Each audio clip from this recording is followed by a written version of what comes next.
जम्मू कश्मीर में 4G restore हुआ है। 4G के रिस्टोरेशन के बाद अब क्रेडिट का मामला है कि क्रेडिट किस पार्टी को 4G के रिस्टोरेशन के लिए जाता है।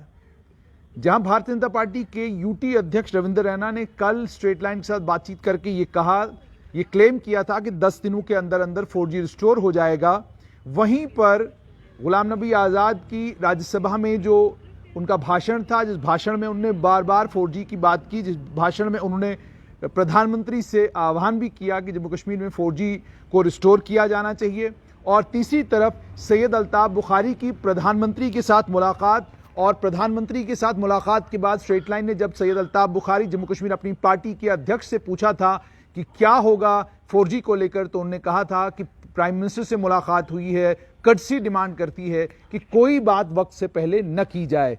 लेकिन उसके बाद 4G का रिस्टोर होना साफ तौर पर यह दर्शाता है कि पसे पर्दा बहुत सारी चीजें ऐसी हुई हैं जो चीजें ये दर्शाती हैं कि जम्मू कश्मीर अपनी पार्टी की इंपॉर्टेंस, जम्मू कश्मीर अपनी पार्टी की पॉलिटिकल इंपॉर्टेंस जम्मू कश्मीर में कितनी ज्यादा है। मेरे साथ इस वक्त हैं जम्मू कश्मीर अपनी पार्टी के अध्यक्ष सैयद अल्ताफ बुखारी।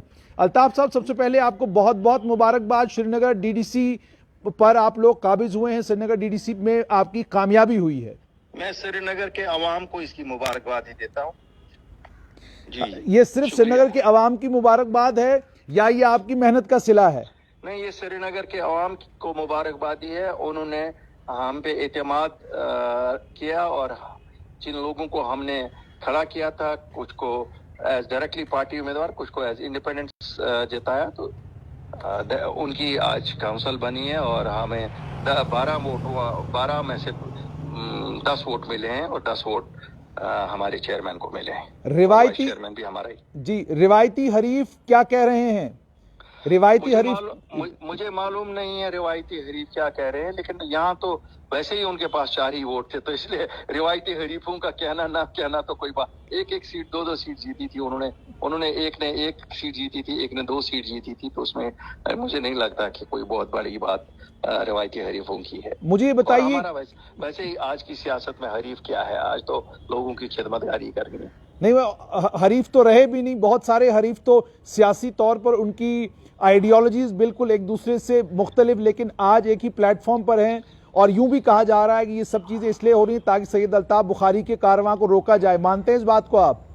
नहीं, मैं देखिए, ये तो उनका हक है कि वो हमें रोके, लेकिन मेरा मशवरा उन्हें होगा कि सच की सियासत है, सच की सियासत करें और फिर देखें। सच को झूठ से रोका नहीं जा सकता, सच ही कहना है। कब तक लोगों को बेवकूफ बनाएंगे? 72 साल बहुत बेवकूफ बनाया। अल्ताफ साहब, आपकी मुलाकात प्राइम मिनिस्टर नरेंद्र मोदी से हुई थी। मुलाकात लगभग 1 घंटा हुई। 1 घंटे की मुलाकात के बाद मैंने आपसे पूछा था कि क्या 4G रिस्टोर किया जाएगा, स्टेटहुड को लेकर क्या कुछ बातचीत हुई? आपने कहा था पर्दे में रहने दीजिए, क्योंकि कर्टसी डिमांड करती है कि इतने बड़े मुल्क के वजीर आजम से मुलाकात हुई है तो बातें पब्लिक की जाएं, ठीक नहीं लगता। 4G रिस्टोर हुआ है, क्या कहेंगे इस पर? क्रेडिट किसको जाता है? मैं शुक्रिया अदा करना चाहता हूँ वजीर आजम साहब का, होम मिनिस्टर साहब का।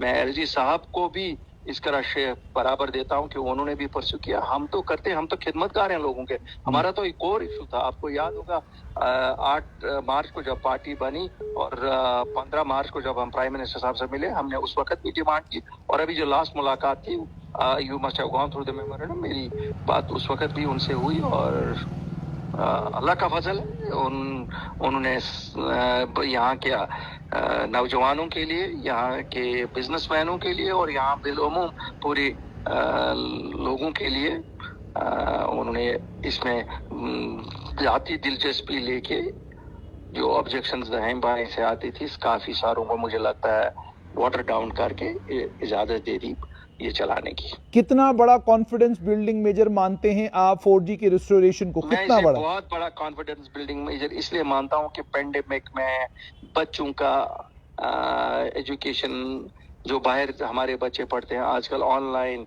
उनको भी इससे सुविधा हो जाएगी, बिजनेसमैनों को सुविधा हो जाएगी, टूरिस्ट आने में अब सुविधा हो जाएगी। क्यों टूरिस्ट आना शुरू हो गया, मुबारकबादी उसके लिए भी, अवाम को भी, और जो कोशिशें इसमें हो रही है अफसरान की तरफ, उनको भी। तो ये सब के लिए बहुत बेहतरीन है। अल्लाह करे जो बाकी भी हमारी डिमांडें हैं जो वजीर आज़म साहब की बिल्कुल निगाह में है, मुझे उम्मीद है कि वो सब भी एक एक करके सब पूरी हो जाएंगी।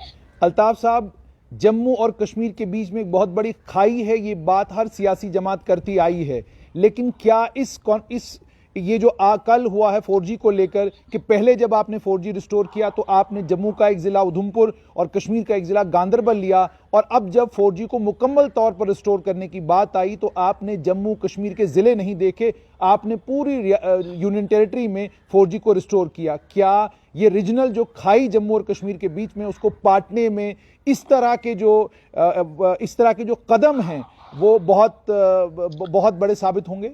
देखिए, मैं तो इसी चीज के लिए सबसे ज्यादा मुबारकबाद देता हूं, और मैं लोगों से दरखास्त करता हूं कि समझ लें अब वो पुरानी रिवायती सियासत दिल्ली ने भी बदल दी है। अच्छा, वो भी अब जम्मू को कश्मीर से और कश्मीर को जम्मू से भिड़ाना नहीं चाहते। जिस तरह यहाँ से हमने नई सियासत शुरू की है, जो सच की है, वहां से भी वैसी चेंज हमें दिख रही है। चाहे वो राजौरी में इनोसेंट्स का जो कत्ल हुआ था, उसको आर्मी को उसके लिए कोर्ट मार्शल के बाद नंगा करना, सब चीजें सच्चाई। ये तो एक शिफ्ट है ना, पैराडाइम शिफ्ट दिल्ली की इसमें भी है। तो अल्ताफ साहब, we should have all faith in the prime minister. My request मेरे सब लोगों से है कि हम we should have faith in the prime minister of the India, with the home minister of India, national security advisor and others, क्योंकि वो चाहते हैं कि अब जम्मू कश्मीर भी तरक्की की उस राह पे चले जिस पे पूरा देश है। अल्ताफ साहब, मैं समझ सकता हूं कि आप इस वक्त अपने वर्कर्स के साथ, अपनी पार्टी के साथ इस जीत की खुशी मनाना चाहते हैं, लेकिन एक आखिरी सवाल कि ये पहला कॉन्फिडेंस बिल्डिंग मेजर है 4G की रिस्टोरेशन, क्या जो बहुत सारी और बातें आपने प्राइम मिनिस्टर से की हैं उनमें से क्या कुछ है जो बिल्कुल इंशाल्लाह वेट एंड वॉच? इंशाल्लाह वेट एंड वॉच। शुक्रिया जी। तो आपने जम्मू कश्मीर अपनी पार्टी के नेता सैयद अल्ताफ बुखारी से साफ तौर पर सुना कि इंशाल्लाह वेट एंड वॉच, इसका मतलब ये अल्लाह पर मुकम्मल, भगवान पर मुकम्मल यकीन रखिए, वाहेगुरु, जीसस क्राइस्ट, जिसको भी आप मानते हैं उस पर मुकम्मल यकीन रखिए। आने वाले दिनों में और भी कुछ कॉन्फिडेंस बिल्डिंग मेजर्स देखने को मिल सकते हैं। ये किसी भी सियासी जमात की वजह से हुआ हो, इसके पीछे कोई भी सियासी जमात रही हो, मगर कुलियतन ये मानना पड़ेगा कि ये तमाम नौजवान जो लगातार फेसबुक के ऊपर, ट्विटर के ऊपर, सोशल मीडिया के ऊपर लगातार डिमांड कर रहे थे कि आप 4G को रिस्टोर करिए, 4G को रिस्टोर करिए, पॉलिटिकल पार्टीज डिमांड कर रही थी। और ये भी बात आप शेयर करना बहुत ज़्यादा ज़रूरी है कि भारतीय जनता पार्टी के लीडरान कैमरे के ऊपर आकर ज़रूर ये कहते थे कि सिक्योरिटी की वजह से बंद होना चाहिए, हमें देश की सुरक्षा के लिए जो है, देश की सुरक्षा को ध्यान मद्देनज़र रखते हुए 4G की जो हमारे पास नहीं है उसके लिए ज़्यादा जो है नाराज़ नहीं होना चाहिए। लेकिन पसे पर्दा वो भी ये मानते थे कि 4G को रिस्टोर किया जाना चाहिए, और आतंकवाद और अलगाववाद से लड़ाई लड़ने के लिए हमारी सिक्योरिटी फोर्सेस, हमारी इंटेलिजेंस एजेंसीज सक्षम हैं, और ये कोई ग्राउंड नहीं बनता कि आप लगातार 4G को बंद रखें। उसके बाद नेशनल कॉन्फ्रेंस का डेलीगेशन भी पिछले दिनों देवेंद्र राणा की क़यादत में लेफ्टिनेंट गवर्नर मनोज सिन्हा से मिलाटी हुआ। लेफ्टिनेंट गवर्नर मनोज सिन्हा ने भी प्रेस कॉन्फ्रेंस के दौरान, जहां पर वो एक स्कीम को लॉन्च कर रहे थे, वहां पर उन्होंने भी ये कहा था जल्द जम्मू कश्मीर के लोगों को एक खुशखबरी मिलने वाली है। यानी उन्हें भी कहीं मालूम था कि 4G के ऊपर बहुत बड़ा फैसला सेंट्रल गवर्नमेंट का जो है वो आने वाला है। और उसके बाद सैयद अल्ताफ बुखारी की मुलाकात जब प्राइम मिनिस्टर के साथ हुई तो उन्होंने भी कहा कि एक लंबी मुलाकात हुई, बहुत सारी बातें हुई, और 4G को लेकर उन्होंने भी कहा था मैं कुछ नहीं कहूंगा, इंतजार करूंगा, देखते हैं क्या होता है। 4G रिस्टोर हो चुका है, लेकिन 4G की रिस्टोरेशन के बाद बहुत ज़बरदस्त ज़रूरत है कि आतंकवाद, अलगाववाद, नफरत, चाहे वो मजहबी नफरत हो, किसी भी तरह की नफरत हो, सोशल मीडिया के हैंडल से न फैले, सोशल मीडिया के जरिए न फैले। अलगाववाद और आतंकवाद को जो भी लोग बढ़ावा देने की कोशिश करें उनके खिलाफ कानूनी कार्रवाई हो, और कानूनी कार्रवाई भी सख्त कानूनी कार्रवाई हो, ताकि ये इंश्योर किया जाए कि सोशल मीडिया के ऊपर कोई भी ऐसी चीज़ ना आए जो लोगों के दिलों में नफरत पैदा करे, जिसकी वजह से हालात ख़राब हों। आप ये भी जानते हैं कि सोशल मीडिया का अगर इस्तेमाल आप सही करते हैं तो आप मुल्क की तरक्की में एक बहुत बड़ी मदद साबित हो सकते हैं, लेकिन अगर आप सोशल मीडिया का गलत इस्तेमाल करेंगे तो सोशल मीडिया का गलत इस्तेमाल क्या कुछ करा सकता है वो कैपिटॉल हिल आपके नज़रों के सामने आज भी होगा कि अमेरिका जैसी एक 400 साल पुरानी डेमोक्रेसी के साथ, 800 साल पुरानी डेमोक्रेसी के साथ अगर ये कुछ हो सकता है तो हम एक नई डेमोक्रेसी हैं, जवान डेमोक्रेसी हैं। लेकिन मेरी आप लोगों से इसीलिए गुजारिश, सोशल मीडिया का इस्तेमाल इश्यूज़ को रेज़ करने के लिए, समाज के बहुत सारे मसले हैं उनको रेज़ करने के लिए, अपनी दिक्कतों और परेशानियों को सरकार तक पहुंचाने के लिए करें। सोशल मीडिया का इस्तेमाल आतंकवाद, अलगाववाद या मजहबी नफरत फैलाने के लिए बिल्कुल न करें।